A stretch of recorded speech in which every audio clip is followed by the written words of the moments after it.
Hello friends, গত দুদিন আগে ছিল রামনবমী আর সেটার জন্য ডেকোরেশন করা হয়েছিল বুনিয়াদপুর বাসস্ট্যান্ডে। বাসস্ট্যান্ড থেকে সোজা চলে গেলাম মেলায়। মাম্মা খেলো হাওয়াই মিঠাই আর তারপরে এগ রোল। আমি আর মাম্মা দুজন মিলে খেলাম। তারপর সেখান থেকে চলে গেলাম সোজা ইলেকট্রনিক্সের দোকানে, সেটা একেবারে বুনিয়াদপুর বাসস্ট্যান্ডেই অবস্থিত। এদের আরও একটা শোরুম আছে রশিদপুরে। দোকানের বিভিন্ন আইটেমগুলো ভীষণ ভালো লাগছিল। টিভিগুলো, ওয়াশিং মেশিনগুলো খুবই ভালো লাগছিল।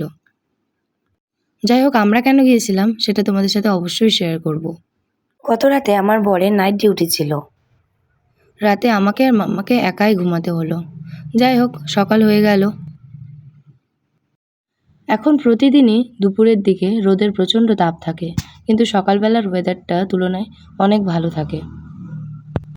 সকালে উঠে মাম্মাকে ঘুম থেকে তুলে ফেললাম আর চলে গেলাম নিয়ে বাইরে। বাইরে যেতে না যেতেই দেখি ওর বাবা চলে এসছে ডিউটি থেকে। এসে বাইকটা রাখতে না রাখতেই মাম্মা ওর কোলে ঝাঁপিয়ে যাবে। আসলে গতবার যখন ওর বাবা নাইট ডিউটি পড়েছিল তখন মাম্মা ছিল পেটে, কিন্তু এবার প্রথম যে মাম্মা ওর বাবাকে ছেড়েই ঘুমাচ্ছে। ও এর আগে কোনোদিন ওর বাবাকে ছেড়ে থাকেনি রাত্রেবেলা। আসলে ভোটের জন্যই সব জায়গাতে এত তোড়জোড় চলছে, নাহলে নর্মালি ওর বাবার ডিউটি নর্মাল থাকে। না হলে ওর বাবার ডিউটি ডে শিফটেই থাকে নর্মালি। এখন তোমাদের দেখাবো কী জন্য আমরা কালকে গিয়েছিলাম। এটা একটা অ্যাকোয়াগার্ড শিওরের একটা ওয়াটার ফিল্টার, যেটা আমাদের ভীষণ প্রয়োজন ছিল, কারণ জল কিনে খাওয়া আর সম্ভব হচ্ছিল না।